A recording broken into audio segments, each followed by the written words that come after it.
Saya tidak bisa membayangkan negeri ini kalau terjadi apa-apa terhadap Prabowo. Said Didu.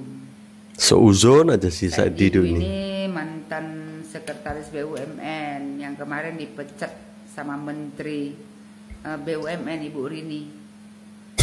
Dia bilang, saya tidak bisa membayangkan negeri ini kalau terjadi apa-apa terhadap Prabowo dan kita dipimpin oleh Gibran. Terus dibilang Didu, saya tidak bisa bayangkan setiap melihat langkahnya, kok ada pemimpin negara besar seperti ini dan kok saya menjadi rakyatnya. Habis itu mereka ketawa semua. Apakah saya memang jauh sekali lebih rendah dari dia? Itu yang terbayang di hati saya. Didu. Inilah kalau orang punya penyakit hati. Kayak gini aja. Selalu terbayang di hatinya, kenapa Gibran itu bisa jadi wakil presiden, sementara mungkin pendidikan si Didu lebih tinggi daripada Gibran.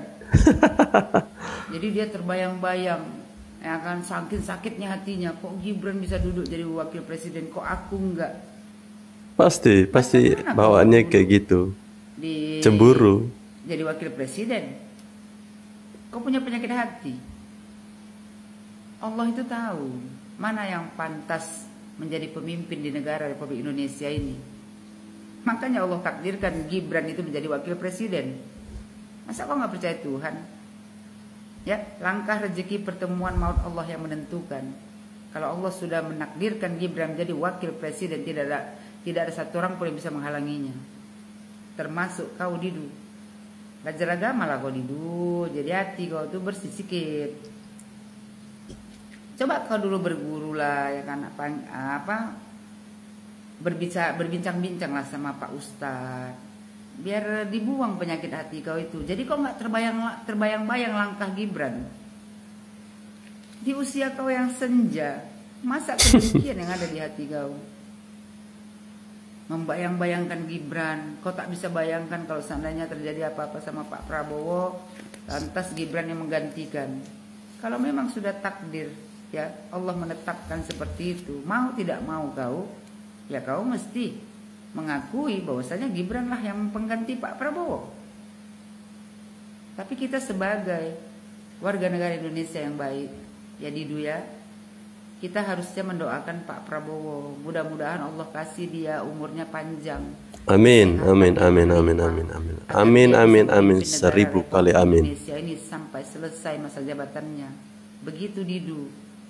Yang kau bayangkan kalau terjadi apa-apa sama Pak Prabowo? Salah Tuhan kau bikin nak membayang-bayangkan kau. Tapi ya kau pun kurasa tak punya agama, tak percaya takdir kau.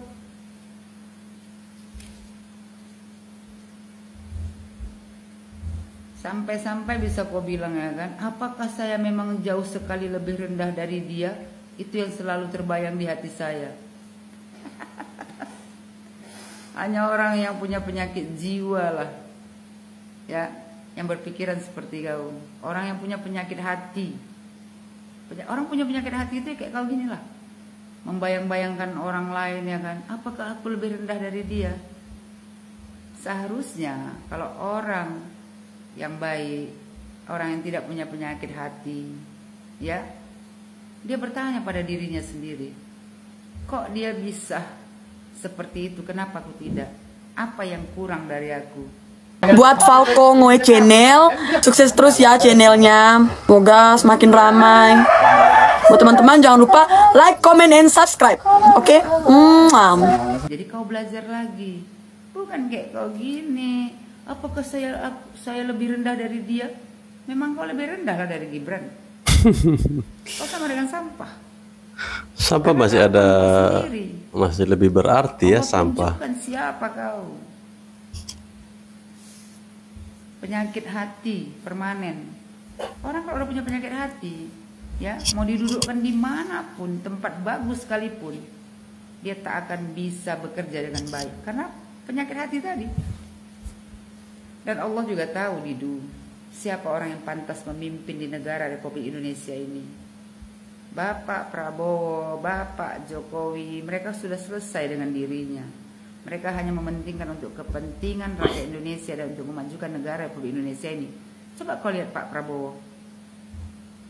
ya, rival Pak Jokowi dua kali. Tapi dia tidak pernah memusuhi Pak Jokowi. Ya, malah dia bergabung dengan Pak Jokowi. Harusnya seperti itu. Itu baru bisa Allah takdirkan menjadi pemimpin di negara Republik Indonesia ini. Karena dia tidak punya penyakit hati. Dia tidak punya dendam. Musuh dijadikan kawan. Prabowo, Jokowi sama. Makanya bisa mereka cocok. Karena mereka sama-sama tidak lagi memikirkan kenapa dia bisa begini sementara aku lebih tinggi. Nggak seperti itu. Jadi kau jangan mimpi. Kalau kau merasa ya tidak mau jadi rakyat Gibran, ya kan, kusarankan sama kau ya pindahlah kau. Bila perlu pindah ke alam baka sekalian. Nggak ada penyakit hati kau.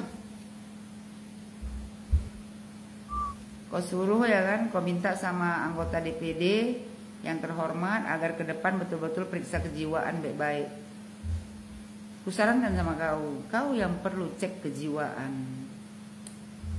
Pertama kau cek dulu kejiwaan kau. Yang kedua, cobalah kau perdalam agama balik. Minta sama Allah untuk buang penyakit hati kau itu. Karena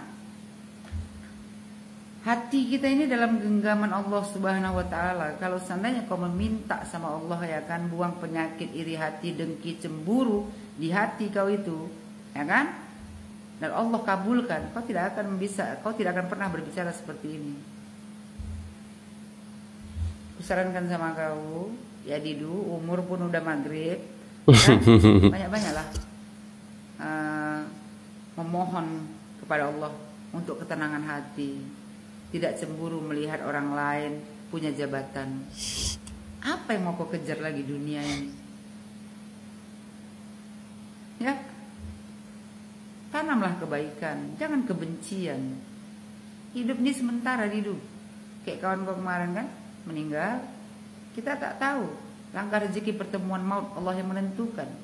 Tiba-tiba dengan penyakit hati kau itu Allah panggil, apa nggak merana kau nantinya? Jadi saran aku buat kau Didu, ya tobatlah. Oke guys, jumpa lagi bersama saya di Falco Ngoe Channel.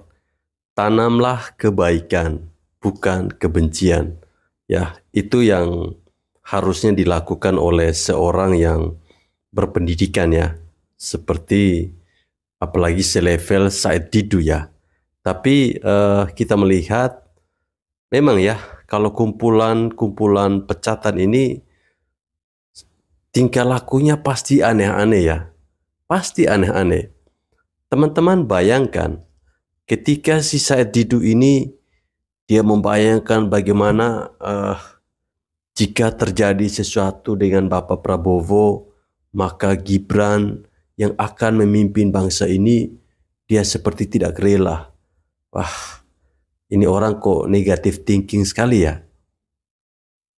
Seharusnya kalau kita sebagai seorang yang punya pendidikan tinggi, artinya itu level atau cara berpikir kita, attitude kita, ya, lisan kita, tutur kata kita itu harusnya semakin baik ya. Harusnya yang kita bayangkan itu adalah hal-hal yang positif. Ya, contohnya nih, saya membayangkan seperti ini. Ketika Bapak Prabowo dan Gibran memimpin bangsa ini, saya membayangkan bagaimana Indonesia akan menjadi macan Asia, ditakuti oleh banyak negara-negara di luar negeri. Kita membayangkan seperti itu, artinya ini adalah sesuatu hal yang positif. Dan di masa kepemimpinan Bapak Prabowo Subianto, ada satu sejarah yang akan tercipta. Ya, ada satu sejarah yang akan tercipta, yaitu akan adanya latihan bersama antara militer Indonesia bersama militer Rusia. Keren kan? Ini belum pernah terjadi. Kalau selama ini kan biasanya kita kan dengan Amerika, tapi ini dengan Rusia.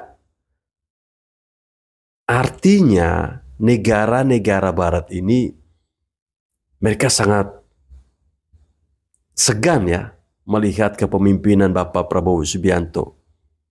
Ya, ketegasan dari Bapak Prabowo ini sudah mulai ditunjukkan dengan akhir-akhir ini berseliweran di media sosial berita penangkapan para koruptor-koruptor, ya, para tikus-tikus berdasi.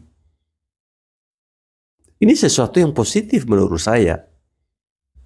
Ya, kita abaikan saja, anggap saja si Said Didu ini, kita anggap saja ini seperti bunyi kentut ya. Seharusnya Said Didu ini sudah bau usur ya, sudah hampir terbenam. Ya, perbaiki sikap dan tindakan. Inilah akibatnya kalau kita bergaul dengan orang yang salah, kita bergaul dengan orang yang koslet, maka otak kita juga ikut koslet.